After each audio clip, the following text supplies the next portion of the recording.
नमस्कार। अभी 164 से आगे जो श्लोक है, 4-5 श्लोक, उसमें सदा संगति सज्जनाची धरावी, इसके ऊपर समर्थ रामदास हमें बताने वाले हैं और कैसे आचरण में आना चाहिए, सज्जनता कैसे आचरण में आनी चाहिए वो बता रहे हैं। मने कल्पिला विषयो सोडवावा, मने देव निर्गुण तो ओळखावा, मने कल्पिता कल्पना ते सरावी, सदा संगति सज्जनाची धरावी। हे मन, आप सतत सज्जन के संगत में रहिए। सज्जन यानी क्या? अच्छे लोग, बंगाली में भद्र लोग कहते हैं। हाँ, मराठी, हिंदी, संस्कृत और बहुत सारी गुजराती, हर जगह सज्जन ही कहा जाता है। सतजन, सत मार्ग में जो है, सन्मार्ग में है, उसको सज्जन कहते हैं। सतजन, हमारे अंदर में सज्जन है तो हर जगह में सज्जन ही दिखेंगे। जैसे युधिष्ठिर के साथ हुआ था, उनको हर जगह सज्जन ही दिखते थे। अरे बाबा, वो बुरा आदमी है, बुरी चीजें कर रहा नहीं, वो तो मेरा भाई है, वो तो अच्छा, बाकी की बुरी चीजें कर रहा, बाकी की तो अच्छी, थोड़ी चीजें बुरी कर रहा, लेकिन बाकी की तो अच्छा है, उसको समझा के बताना पड़ा था। ठीक है। सज्जन, कि सज्जन यानी कौन? जो भगवान के साथ है, भगवान के साथ रहता है। सतजन भगवान के साथ है। फिर से देख रहे हैं हम लोग, 3-4 बार देखा। भगवान के साथ कौन रह सकता है?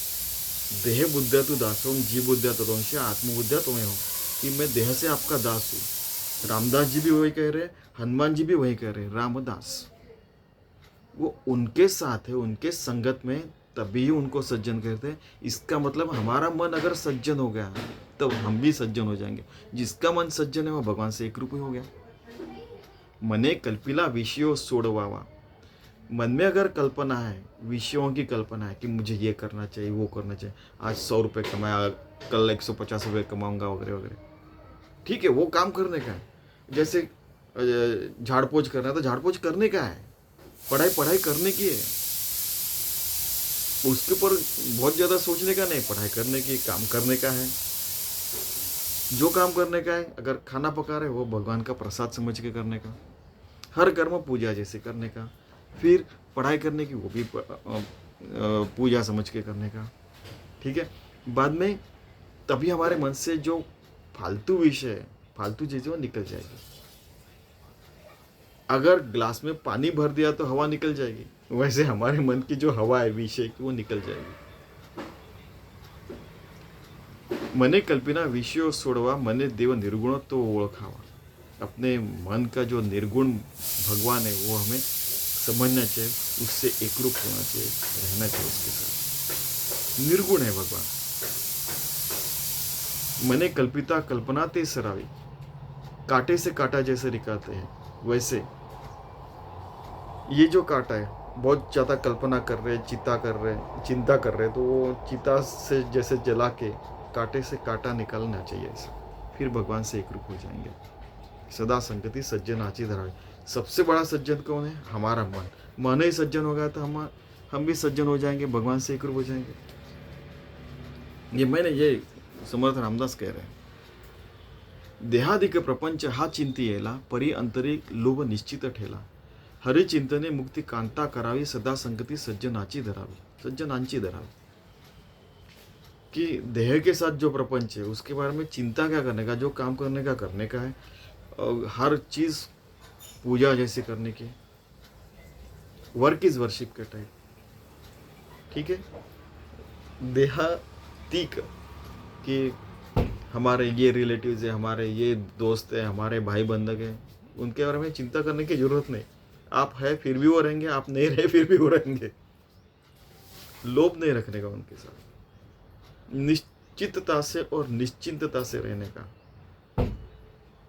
जो भी प्लान करना है, जो भी बोलना है, वो आमने सामने बोलने का। मेरे पीछे क्या चल रहा है मुझे पता नहीं, आप आमने सामने आके बोलेंगे तो मुझे पता चलेगा। पीछे मेरे से कुछ करवाना है, लोभ करके आप कुछ भी पॉलिटिक्स कर रहे हैं, मुझे पता नहीं चलेगा।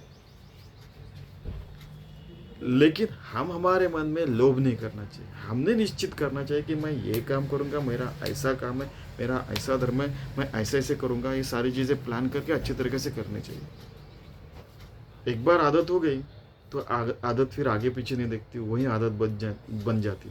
हम हमारे मन में सज्जन रहा, हमारे मन में हम सज्जन रहे, हमारे मन में हम भगवान से एक रूप रहे, तो हम सज्जनता से 24/7 काम करेंगे, हर हृदय की धड़कन से, हर सांस से।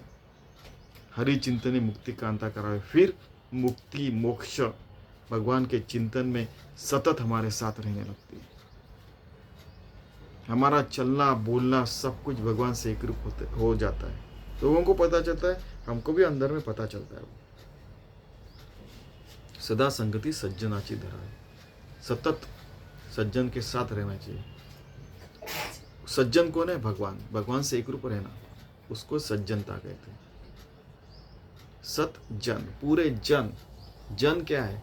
क्या ये पेड़ पौधे जन नहीं है?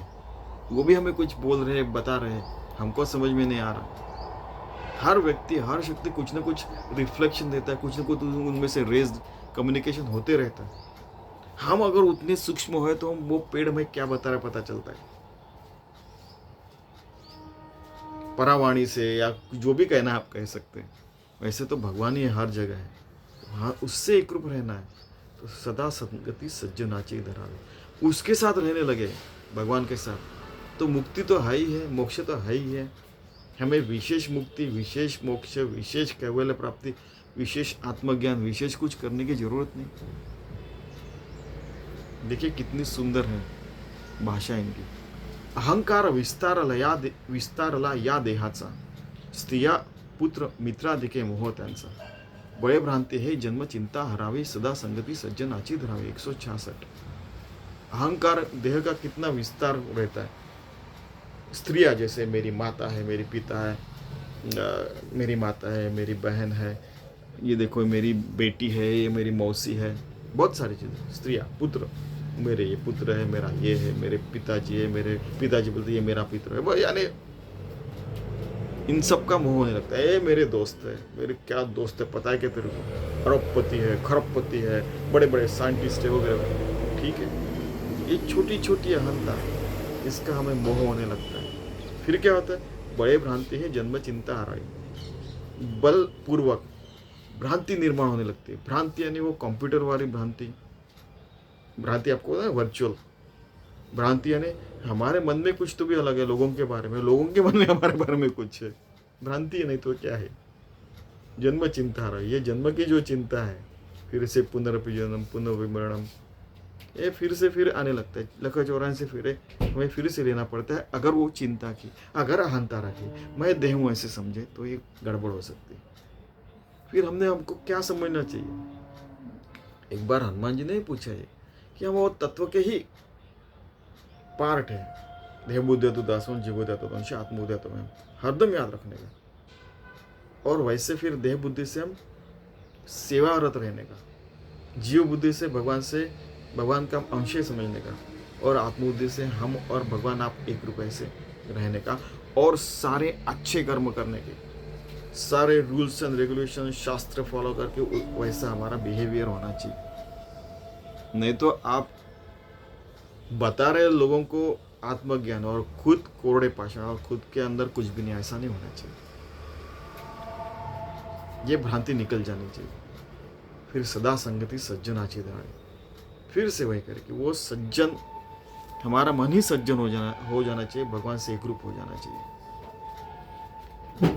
बरा निश्चय शाश्वताचा करावा, म्हणे दास संदेह तो विसरावा, घडी ने घडी सार्थकाची धरावी, सदा संगति सज्जनाची धरावी।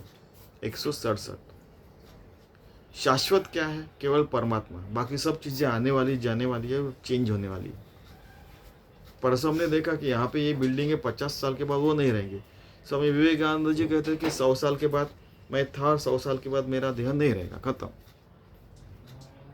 शाश्वत एक परमात्मा ही है। नये दास संदेह तो विसरावा, ये जो संदेह है, हम आत्मा है, वो भूल जाना चाहिए। ये हम देह, ये भूल जाना चाहिए। हम आत्मा है, परमात्मा से एक रूप है, समझ में ये रखना चाहिए। और ये भी संदेह हमने छोड़ देना चाहिए आखिर में, यानी केवल भगवान से एक रूप और सुंदर, जैसे फ्लो आ रहा है, जैसे चल रहे हो, और सुंदर जीवन हो जाता है। फिर सज्जनता के साथ चल रहे जिंदगी भर चल रहे, 24/7 हर हृदय की धड़कन से, हर सांस से, हर विचारों से, दिन रात संध्या निकाल डालना चाहिए। मैं आत्माओं इसके भी परे जाना चाहिए, ऐसा कहने का मतलब घड़ी ने घड़ी सार्थक आची धराई, उस सार्थक से जीने का कि हम सज्जनता से जी रहे हैं। धन्य हो जाना चाहिए हमारा जीवन, सदा संगति सज्जन आची धराई।